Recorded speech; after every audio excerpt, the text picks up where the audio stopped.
Bonjour et bienvenue dans cette séance de révision sur les microcontrôleurs.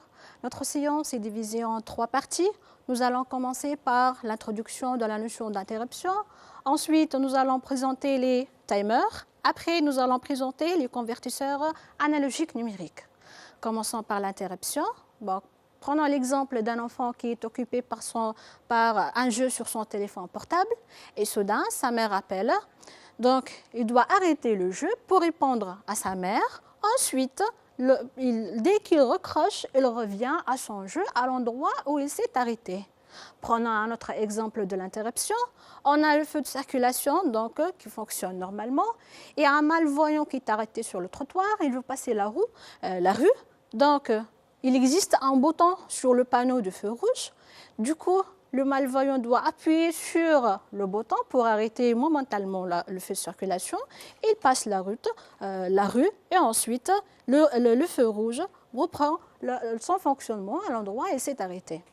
Donc, l'interruption, on a un programme principal qui est en cours d'exécution.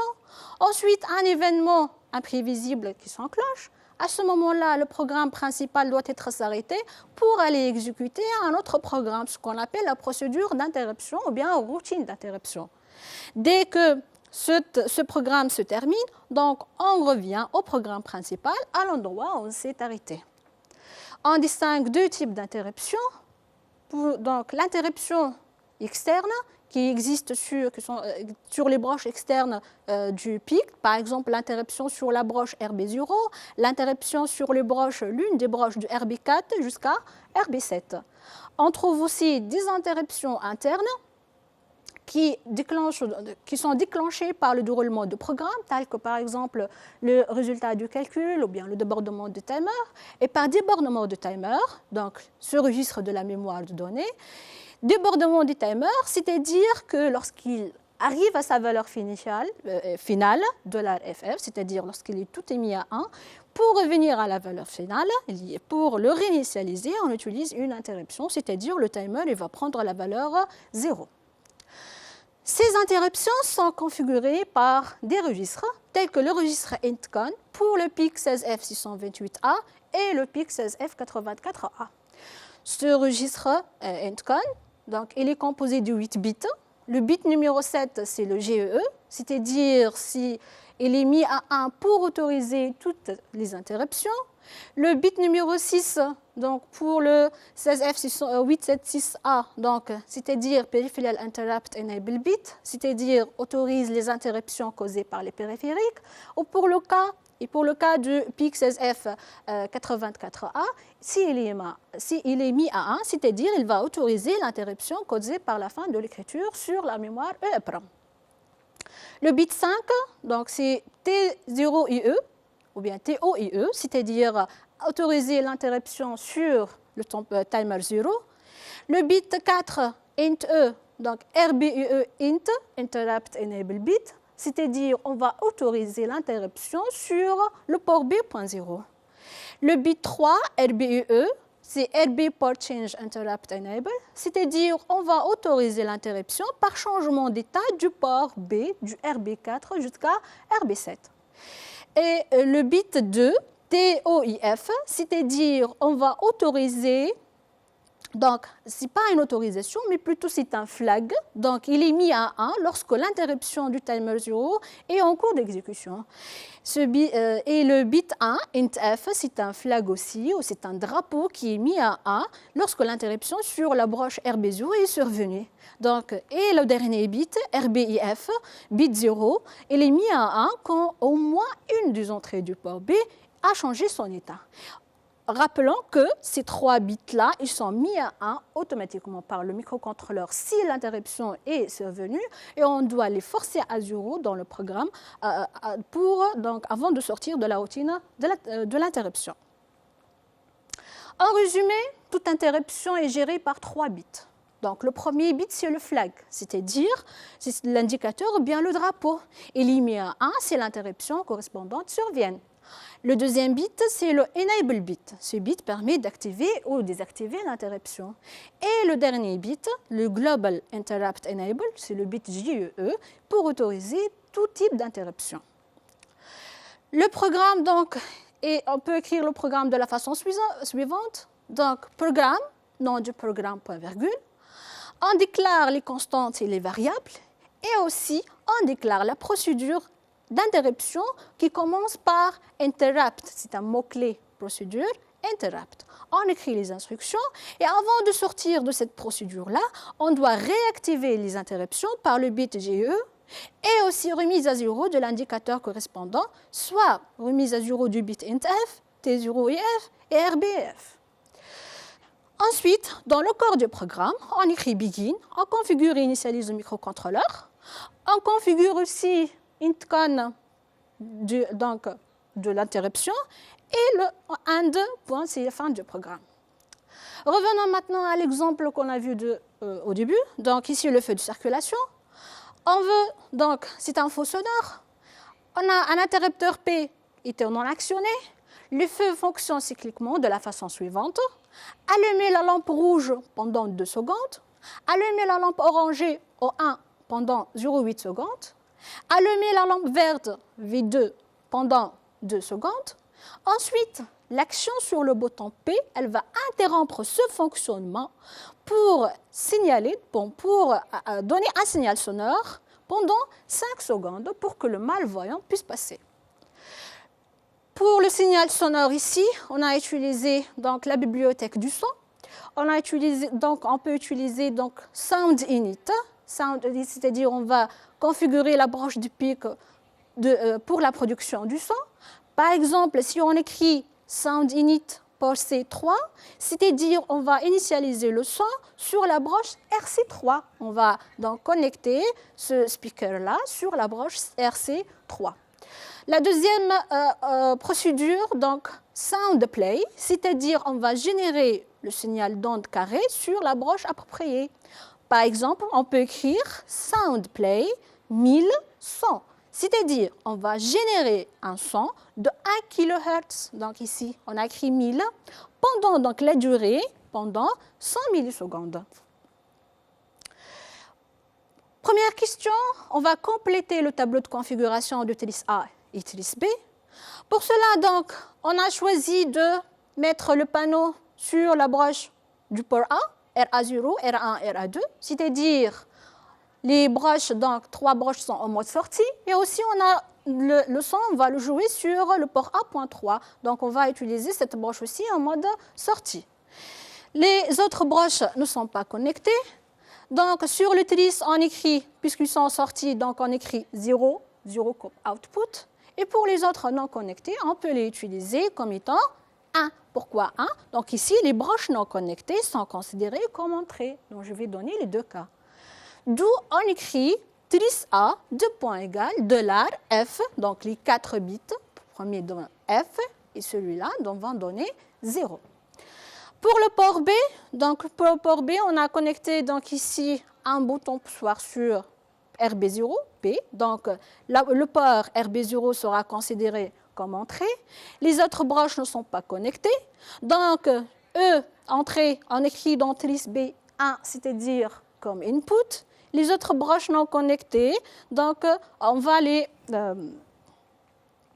pour les autres broches qui ne sont pas connectées, on va les considérer comme étant des entrées et on écrit Tris B, 2 points égal, $FF.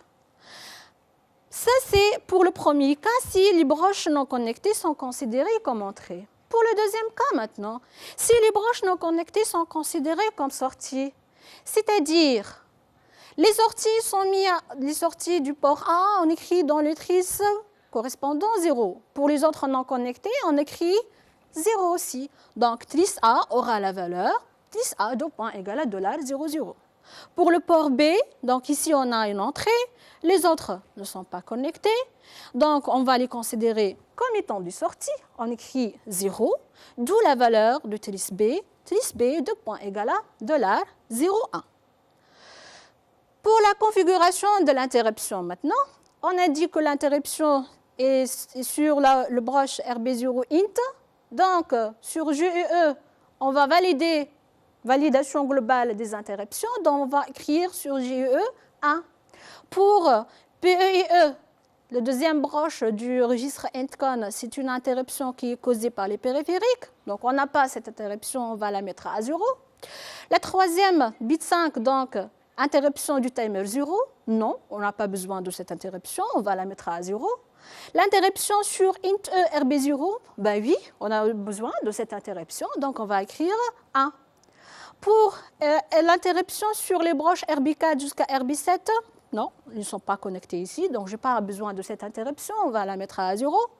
Et ces flags-là, ce sont des bits qui sont mis à 1 par le microcontrôleur, on doit les mettre à 0. Ça, c'est pour la validation de l'interruption. Maintenant, donc, on écrit intcon, $90.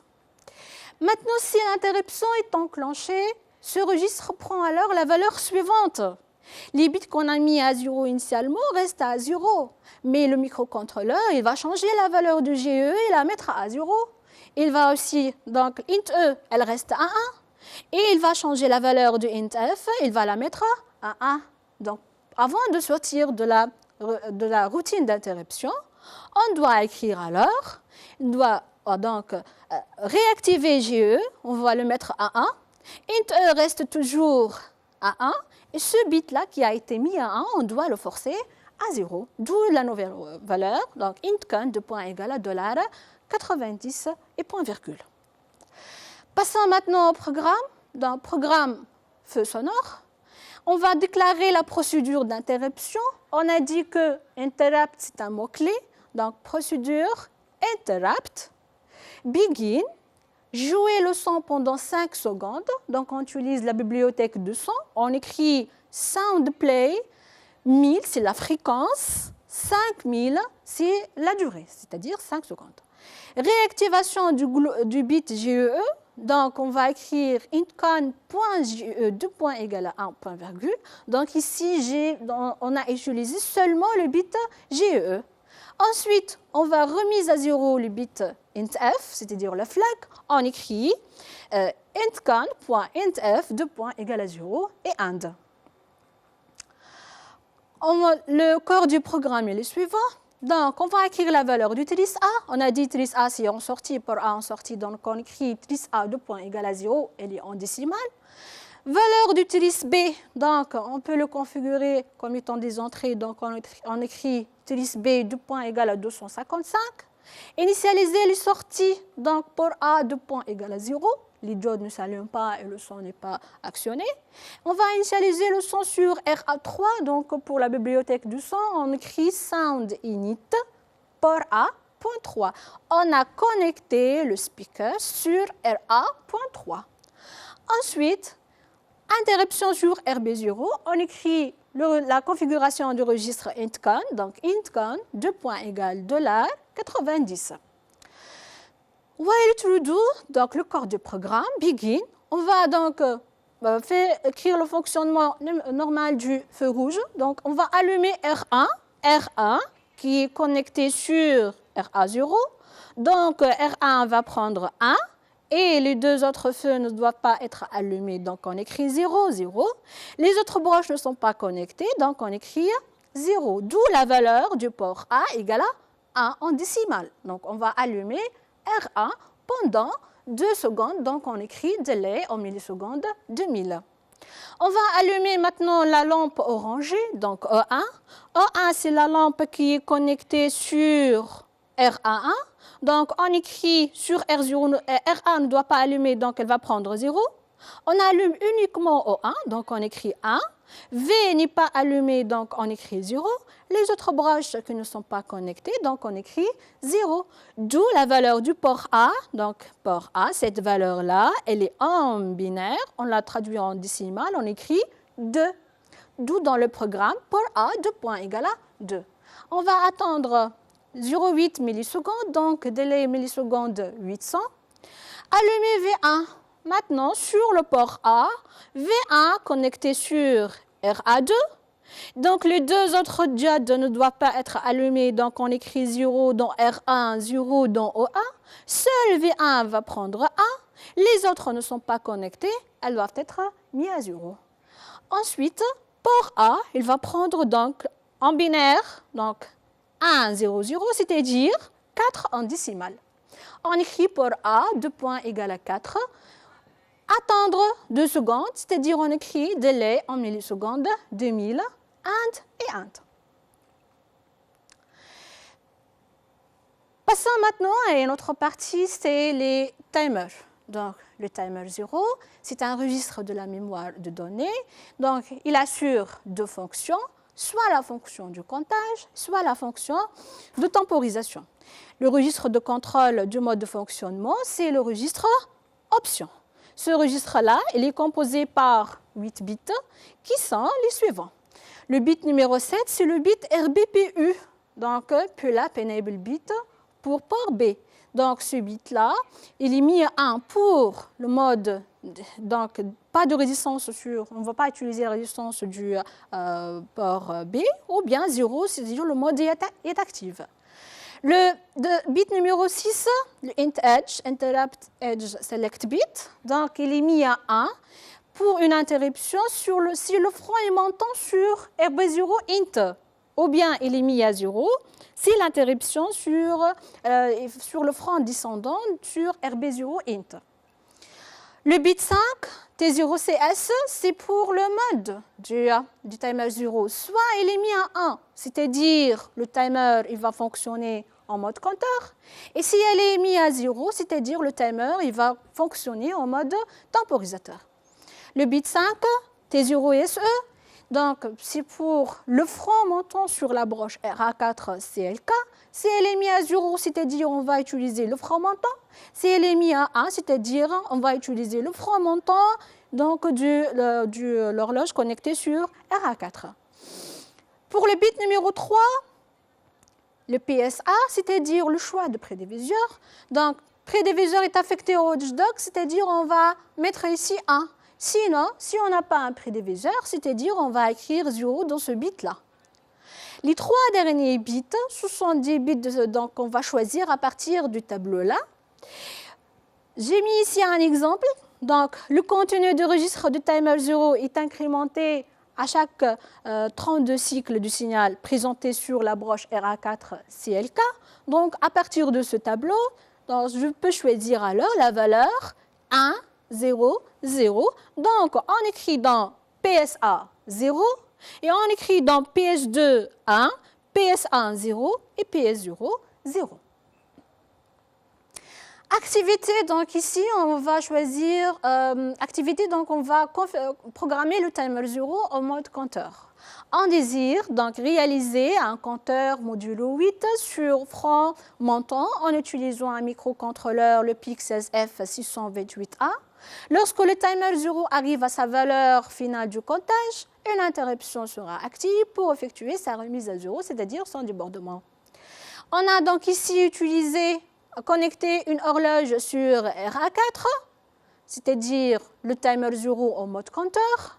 Il va compter ici les pièces, par exemple. Et ici, donc, on va afficher le contenu du timer sur le port B. Dès qu'il arrive à sa valeur finale 7, il sera mis à 0 pour donc compter de nouveau. On va commencer par la configuration du registre option. Donc, bit numéro 7, c'est le port B configuré en sortie dans notre cas. Donc, on peut écrire n'importe quelle valeur là, soit 0, soit 1. Donc, quelle que soit cette valeur, on peut l'écrire à 0. Le bit 6, c'est le int edge, c'est-à-dire si l'interruption sur RB0 n'est pas active, donc je ne vais pas configurer le front montant ou descendant sur l'interruption RB0. Donc, on peut écrire n'importe quelle valeur. Donc, quelle que soit cette valeur, on va écrire 0. T0CS, maintenant, on va configurer le timer en mode compteur ou bien en mode temporisateur. Donc, pour notre cas, le timer 0, il est en mode compteur. Donc, on va écrire ici A. Le T0SE, donc compteur qui s'incrémente à chaque front montant. Donc, à partir du document constructeur, on écrit dans ce bit-là 0. Pour PS1, donc, on n'a pas une prédivision, donc on doit affecter le prédiviseur. Pour le watchdog, on va écrire ici 1. Et les 3 autres bits, donc, puisqu'on n'a pas ici une valeur de prédivision, donc on peut écrire ici 0, quelle que soit donc ici la valeur. Par exemple, je peux écrire 0. D'où la valeur du registre option, c'est $28. Passons dans la deuxième question, c'est la maintenant configuration de l'interruption du timer 0. Donc tout d'abord, je dois activer toutes les interruptions. Ensuite, je dois activer l'interruption du timer 0, c'est le bit numéro 5. Après, les autres bits ne sont pas utilisés, je vais les mettre à 0. D'où la valeur de intcon, c'est $A0. Ensuite, donc, on va compléter le programme compteur, procédure. Donc, puisqu'on a une interruption du timer 0 dans ces procédures interrupt, begin, afficher le contenu du timer 0 sur port B, donc celui-là. Donc port B va prendre le contenu du timer 0, donc on va écrire port B de point égal timer 0. If port B égale à 8, then, donc ici c'est la remise à 0 du timer, then begin timer 0 de point égal $0,0, c'est-à-dire je vais initialiser encore une fois le registre timer, and. Le corps du programme, donc les déclarations, les configurations maintenant du microcontrôleur. Tris B de point égal 0, c'est-à-dire je vais configurer le port B comme étant sortie. Port B de point égal à 0, c'est-à-dire je vais initialiser le port B. CMCON de point égal à 0,7, c'est-à-dire je vais utiliser le port A comme étant une entrée numérique. On va écrire donc maintenant la valeur du registre option, donc optionreg de point égal $EF, la valeur du registre option. GE, donc intcon.ge de point égal à 1. On va activer donc ici c'est la configuration du registre intcon. Le T0IE va mettre 1 et le intcon.T0IF va prendre 0. T0, timer 0 de point égal $FF, c'est la valeur maximale du timer 0. Ensuite, le corps du programme, donc ici, while true do, begin, and programme. Donc la simulation nous a donné donc, le compteur suivant. La dernière partie de notre séance de révision, c'est les convertisseurs analogiques numériques, ce qu'on appelle CAN, ou bien aussi on note ADC. Donc, le microcontrôleur, le PIC16F876 ou bien le 877, possède un convertisseur analogique numérique, c'est-à-dire il va prendre à son entrée un signal analogique et il va nous donner, donc il va le convertir en un nombre binaire sur 10 bits. Bien sûr, ce dernier donc, permet de convertir une tension analogique UE, compris entre moins V référence et plus V référence, en une valeur numérique n, compris entre 0 et 1023. Le symbole du convertisseur est le suivant. Donc, on a ici une tension qui est analogique UE, qui est compris entre 0 et 5 volts, et va nous donner ici un nombre n de 10 bits.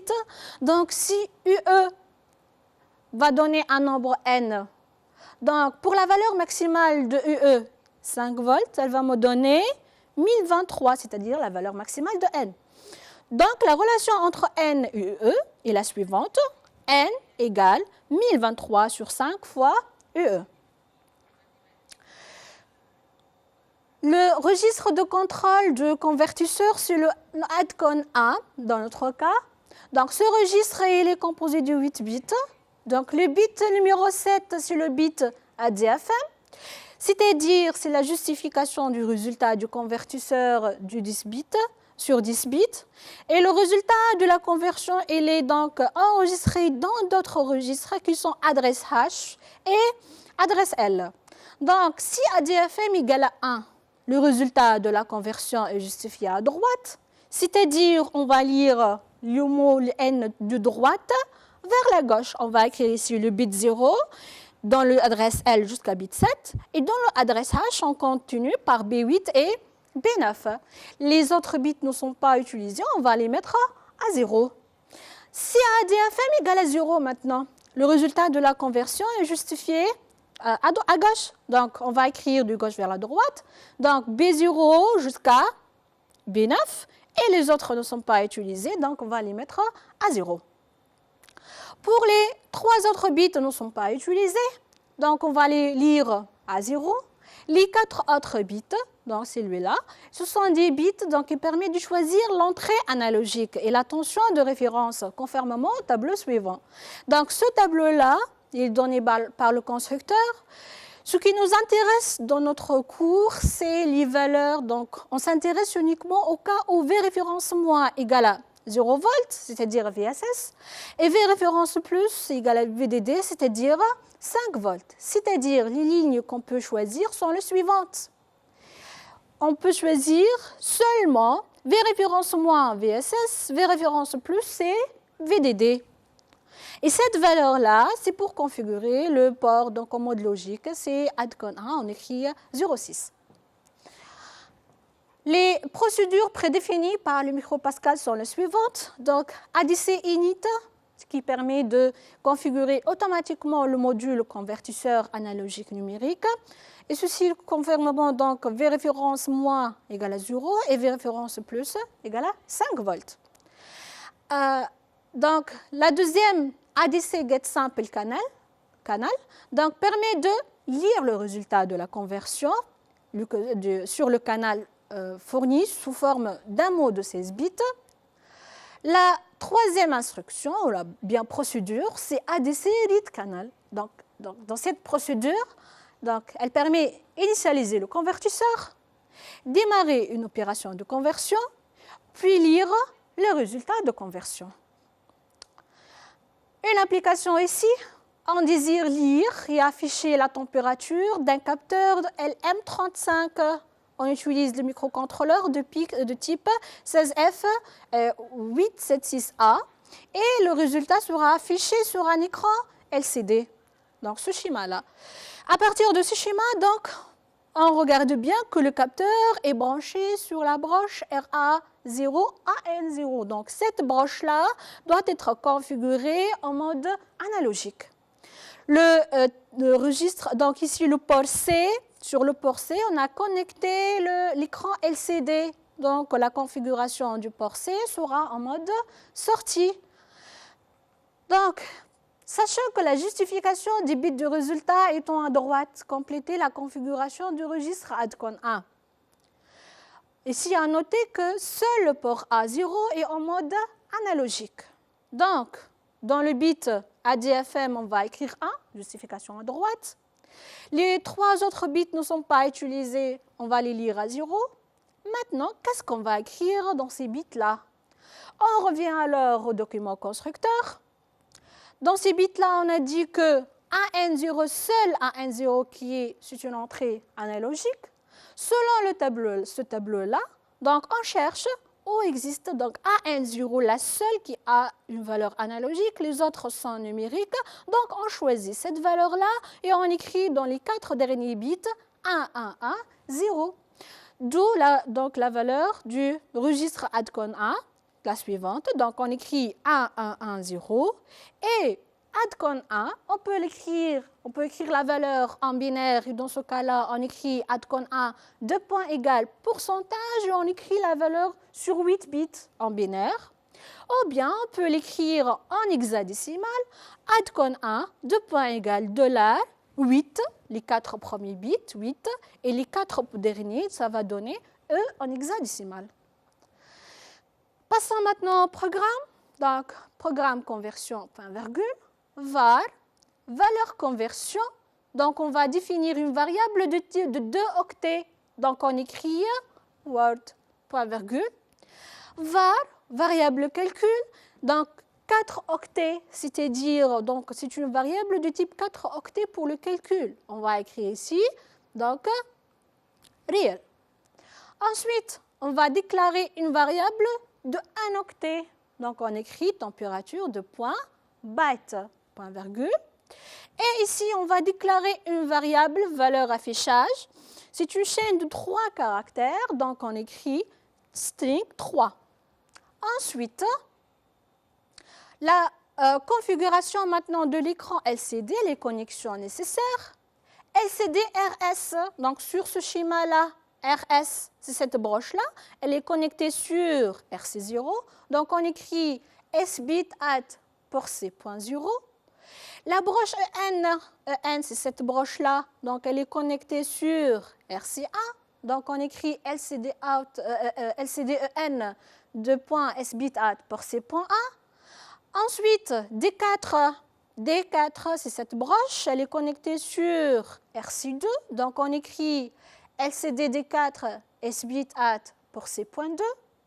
D5, donc on suit, donc ici c'est RC3, donc on écrit SBIT-AT pour C.3. Et D6, sur ce schéma, elle est connectée sur le port RC4, donc on écrit LCD D6 SBIT-AT pour C.4. N'oublions bien sûr pas le point virgule, c'est très important.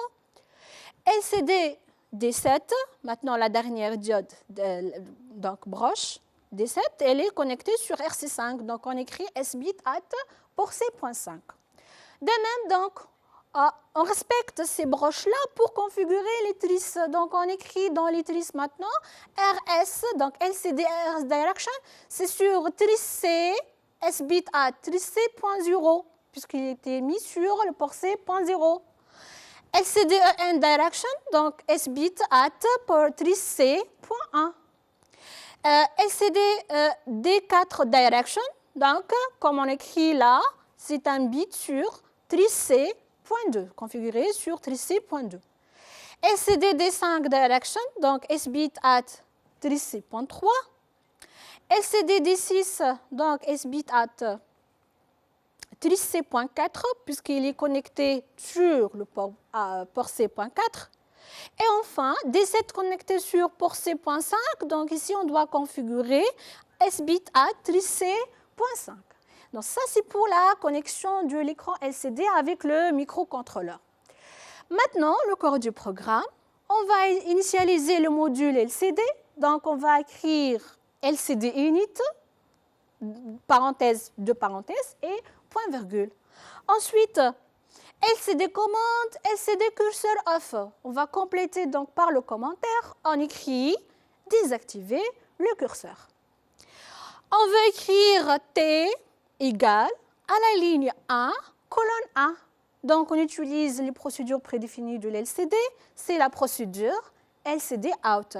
Ligne 1, colonne 1, T égale. On n'écrit pas deux guillemets, mais simplement donc une seule. Atcon 1, on écrit la valeur qu'on a trouvée tout à l'heure. Atcon 1, 2 points égale pourcentage 1, 0, 0, 0, 3, 1, 0, point virgule bien sûr.